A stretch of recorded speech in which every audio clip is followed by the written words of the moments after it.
तो आइए सीखते हैं पद परिचय कक्षा 10वीं से।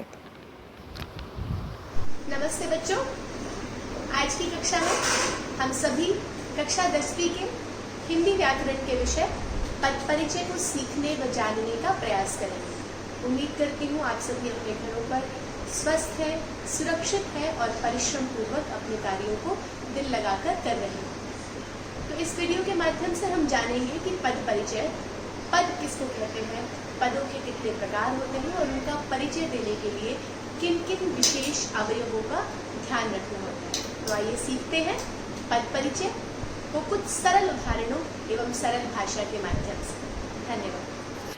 तो अब जानते हैं, कल हमने जाना कि पद और शब्द में अंतर क्या है। ठीक है, शब्द स्वतंत्र होते हैं और पद वाक्य के अंदर होते हैं।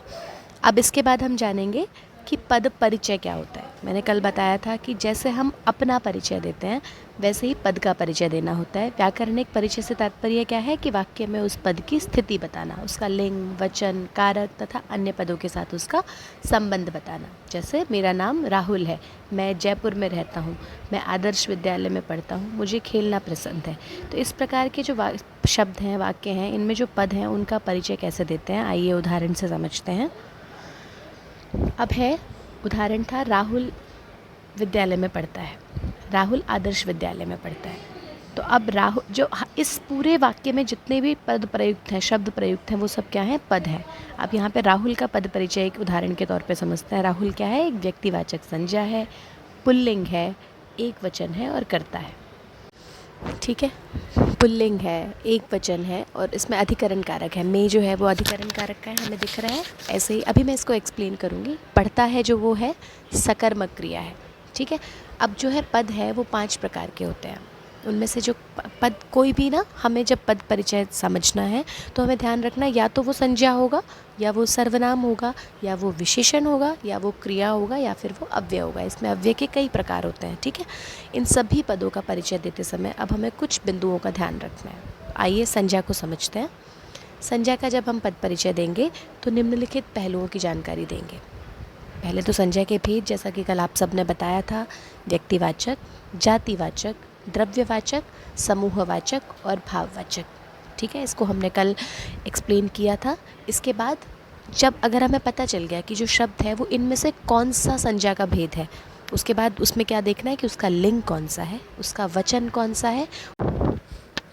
तो इस प्रकार से जब हम पद परिचय प्रैक्टिस करेंगे, अभ्यास करेंगे, तो हमें सिर्फ एक चीज़ का ध्यान रखना है कि जब भी हमसे कोई अंडरलाइन शब्द पूछा जाए कि इस पद का परिचय क्या है, उसमें कौन सा कारक है और वो क्रिया के साथ उसका क्या संबंध है। देखो, जब कर्ता होगा तो उसका क्रिया के साथ संबंध होगा। तो व्यक्तिवाचक संज्ञा कौन सी हो गई, जहाँ पे किसी व्यक्ति के नाम की, वस्तु के नाम की बात कर चल रही है। जातिवाचक, जहाँ एक जाति का नाम लिया गया है। द्रव्यवाचक क्या है, जहाँ पे किसी मटेरियल की, किसी वस्तु की, किसी तरल पदार्थ की बात चल रही है। समूहवाचक, जहाँ पे एक समूह की बात चल रही है, जैसे कक्षा, सभा। बेसिकली बच्चों, हमें ये समझना है कि जब भी हम किसी पद का परिचय देंगे, अगर हमें पता चल गया कि वो संज्ञा का कौन सा भेद है, तो अब हमें उसके कौन कौन सी चीज़ें और देखनी है। एक उदाहरण के माध्यम से देखते हैं। जैसे पहला उदाहरण है, लक्ष्मी पत्र लिखती है। अब यहाँ पे लक्ष्मी और पत्र जो ग्रीन से लिखे हुए हैं, इनका हमें परिचय देना है। तो हमें लक्ष्मी सबसे पहले पता चल गया कि किसी का नाम है, किसी व्यक्ति का, तो व्यक्तिवाचक संज्ञा हो गई। अब क्योंकि वो लिखती है, दिख रहा है, ती है मतलब स्त्रीलिंग है, किसी लड़की का नाम है इसीलिए स्त्रीलिंग हो गया। अकेली है इसलिए एक वचन हो गया। उसके बाद ये हमें पता ही चल गया वो कौन सा कारक है, कर्ता कारक है। लिख रही है, करने वाला जो है वो कर्ता है, और कौन सी क्रिया से इसका संबंध है, लिखती है क्रिया से उसका संबंध है। तो लिखती है क्रिया का वो कर्ता है। तो इस प्रकार ये लक्ष्मी का परिचय देने में हमने देखो कितनी सारी चीज़ें प्रयोग कर ली। आगे चलो, अब हम दूसरे शब्द पद की तरफ बढ़ते हैं, जो है पत्र। अब पत्र जो है, हमें पता चल गया एक संज्ञा है। कौन सी संज्ञा है, जातिवाचक। पत्र से हम किसी अमुक पत्र को नहीं कह रहे हैं, जाति, एक जाति है पत्रों की, तो जातिवाचक संज्ञा है। पुल्लिंग है। अब समझते हैं कि ये जो पत्र है वो पुल्लिंग क्यों है।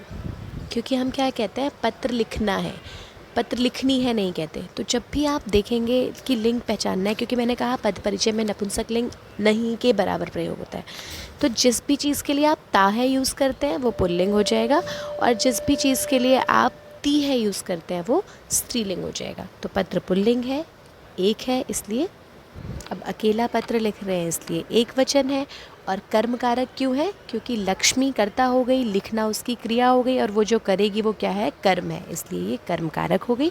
और किस क्रिया का कर्म है भाई? लिखती है क्रिया का कर्म है। लिखा क्या जा रहा है? पत्र लिखा जा रहा है, तो लिखना क्रिया था और पत्र कर्म था। ये हमने समझा। अब अगला उदाहरण के हिसाब से एक और समझते हैं कि अनुपम 10वीं कक्षा में पढ़ता है। अब यहाँ पे अनुपम, 10वीं और कक्षा, इन तीनों ही शब्दों का, पदों का परिचय देना है। तो अब अनुपम हमें सब समझ आ गया, व्यक्तिवाचक संज्ञा है। दूसरे नंबर पे क्या देखना है? लिंग। तीसरे नंबर पे वचन देखना है। चौथे नंबर पे कारक देखना है, और पाँचवें नंबर पे क्रिया से उसका संबंध देखना है। तो हमें समझ आ गया ये। ऐसे ही 10वीं जो है, 10वीं क्या है? एक विशेषण है। या आगे अभी हम और क्लियर करेंगे। देखो कौन सी कक्षा में पढ़ता है, अब ये कक्षा का विशेषण है 10वीं, इसीलिए एक विशेषण है, एक निश्चित संख्यावाचक है, स्त्रीलिंग है। 10वीं स्त्रीलिंग हो गया ना, एक वचन है। ऐसे ही कक्षा में जो है, कक्षा जो है क्या है? जातिवाचक संज्ञा है, स्त्रीलिंग है। कक्षा में पढ़ती है, कक्षा में पढ़ता है नहीं है, ठीक है, स्त्रीलिंग है। एक ही कक्षा है इसलिए एक वचन है। और कारक कौन सा है? जो इसमें चिन्ह प्रयोग हुआ है, में पर ऊपर, कौन से कारक का है? अधिकरण कारक का, इसीलिए क्या हो गया? अधिकरण कारक है। तो इस प्रकार हमने समझा कि संज्ञा का पद परिचय, संज्ञा शब्दों का पद परिचय कैसे दिया जाता है। अब हम सर्वनाम पदों का परिचय समझेंगे। तो अब सर्वनाम का पद परिचय देते समय हमें क्या क्या पहलू ध्यान रखने हैं? सर्वनाम के भेद और उपभेद कौन कौन से हैं? निश्चयवाचक कौन, जैसे यह है जो निश्चित स्थान पे बताएं। अनिश्चयवाचक जो अनिश्चितता बताएं। कोई दरवाजे पर खड़ा है, हमें नहीं पता कोई है कौन है, और ये खड़ा है तो पता है यही है, तो निश्चय और अनिश्चय। प्रश्नवाचक सबको पता है कौन क्या। संबंधवाचक जो आपस में दो शब्दों का संबंध बताएं, जो जैसा करेगा सो वैसा भरेगा, जैसे जिसकी, इस प्रकार से संबंधवाचक हो गया। तो इस प्रकार से सर्वनाम के भेद और उपभेद अगर हमें पता चल जाते हैं, तो इसके साथ ही हमें अग्रिम जो सर्वनाम का जो भेद है वो ध्यान रखना है, जो कि है निजवाचक। निजवाचक सर्वनाम कौन से होते हैं? जो कि आपसे खुद से आपका संबंध बताते हैं। ये मेरा अपना है, मैं अपना काम स्वयं करता हूँ। तो इस प्रकार सर्वनाम के भेद और उपभेद, और उसके साथ साथ फिर जब हमें पता चल जाए कि जो शब्द है, जो पद है, वो सर्वनाम के किस भेद और उपभेद से है, तो दूसरी चीज़ हमें क्या देखनी है?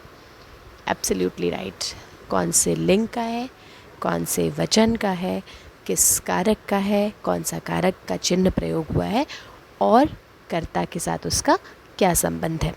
ठीक है, जैसे लिंग, वचन, कारक, और क्रिया के साथ उसका क्या संबंध है। सॉरी, कर्ता तो खुद सर्वनाम ही होगा, जैसे गोलू ने उसे बहुत मारा। अब ये उसे उदाहरण में हम क्या देखेंगे? उसे, उसे जो है वो सर्वनाम शब्द है, उसे का हम पद परिचय बताएंगे। तो उसे क्या है? एक सर्वनाम है।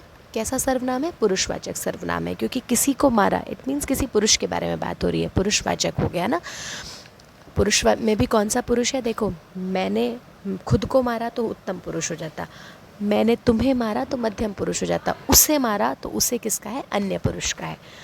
अब ये नहीं पता लड़की है कि लड़का है, इसलिए हम क्या लिख देंगे? उभयलिंग। जहाँ पे हमें क्लियर ना हो वहाँ हम उभयलिंग का प्रयोग करेंगे। अकेला है इसलिए एक वचन है। और कारक कौन सा है? कर्म। गोलू करता था, मारा क्रिया थी, अब उसका कर्म क्या है? उसे। तो उसे क्या है? कर्म कारक है। और कौन सी क्रिया का कर्म है? मारा क्रिया का कर्म है। देखो, आपको बहुत आसानी से ये सब समझ आ रहा है। दूसरा उदाहरण है, मेघा और हम मेला देखने गए। अब यहाँ पे हम जो है, अभी मैंने आपको बताया था ना कि वो अन्य पुरुष था, तो ये उत्तम पुरुष का है, पुरुषवाचक सर्वनाम है। वो भी कौन से पुरुष का है? उत्तम पुरुष का है। पुरुषवाचक सर्वनाम कौन से होते हैं? जो किसी व्यक्ति के लिए होते हैं। और व्यक्ति कितने प्रकार के हो सकते हैं भाई? 3 प्रकार के, या तो मैं, या तुम, या जिसके तीसरे के बारे में हम बात कर रहे हैं। तो उत्तम पुरुष का है, पुल्लिंग है, मारा है, ठीक है, बहुवचन है, कर्ता हम हैं, तो हम देखने गए, मैं, मेघा और हम। अब हम यहाँ पे भी उभयलिंग भी कर सकते हैं, पुल्लिंग नहीं है। अब हम हैं तो बहुवचन का हो गया, और कर्ता कारक है।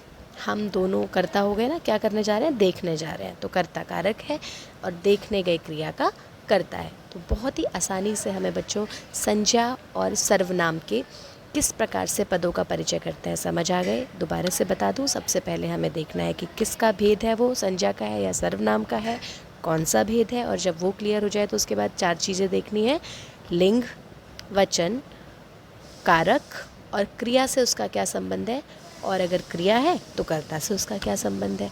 अब हम पढ़ेंगे विशेषण का पद परिचय। विशेषण का परिचय देते हुए हमें कौन से पहलुओं का ध्यान रखना है, उसके भेद उपभेद। अब जैसे संज्ञा और सर्वनाम के सबसे पहले भेद उपभेद देखे, वैसे ही विशेषण अगर हमें दिखेगा कि कोई शब्द जो है, कोई पद जो है वो विशेषण है, तो सबसे पहले उसके क्या देखेंगे, कौन सा भेद है उसका, कौन सा उपभेद है। विशेषण में भेदों के भी उपभेद होते हैं ना, तो देखिए कौन कौन से भेद हैं विशेषण के। गुणवाचक, या तो वो कोई गुण बताते हैं। परिमाणवाचक, जो कि किसी की मात्रा बताता है। निश्चित परिमाणवाचक कि 10 किलो है या फिर कुछ किलो है। अनिश्चित परिणामवाचक होते हैं। संख्यावाचक भी, निश्चित संख्यावाचक भी होते हैं, अनिश्चित संख्यावाचक, और इन्हीं को हम भेद और उपभेद कहते हैं। इसी प्रकार से विशेषण के अन्य भेदों का पता लगाएंगे, और जब हमें पता चल जाएगा कि विशेषण का ये कौन सा भेद है, तो उसके बाद हम उसका क्या देखेंगे कि वो किस लिंग का है, किस वचन का है, किस कारक का है। ठीक है, तो यहाँ से अब हम आगे बढ़ेंगे, इसके कुछ उदाहरणों को समझने का प्रयास करेंगे। अच्छा, विशेषण का एक और भेद है, उसका नाम है सार्वनामिक विशेषण।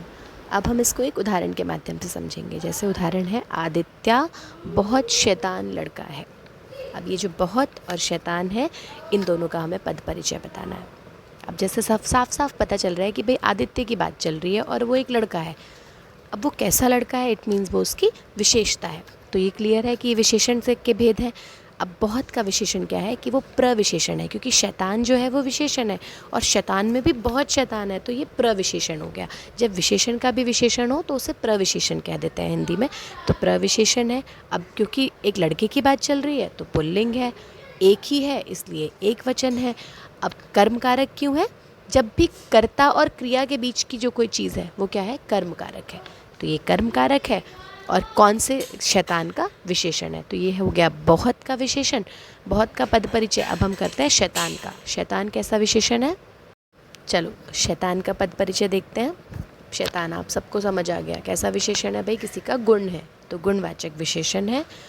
सब कुछ, क्योंकि बहुत का भी सेम था तो ये सेम ही रहेगा, बस वो प्रविशेषण था, ये विशेषण है। ये भी पुल्लिंग है, ये भी कर्म कारक है, और ये भी किसका विशेषण है, लड़का का विशेषण है। और वो बहुत किसका था, शैतान का विशेषण था। शैतान का भी प्रविशेषण था ना वो, यहाँ ये शैतान जो है वो कौन है, लड़का।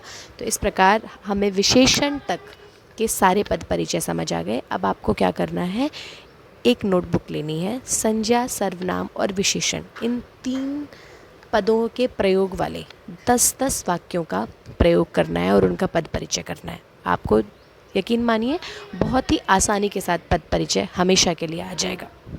इससे अग्रिम वीडियो में बाकी बचे हुए पार्ट को मैं आपको सिखाऊंगी और समझाऊंगी। धन्यवाद।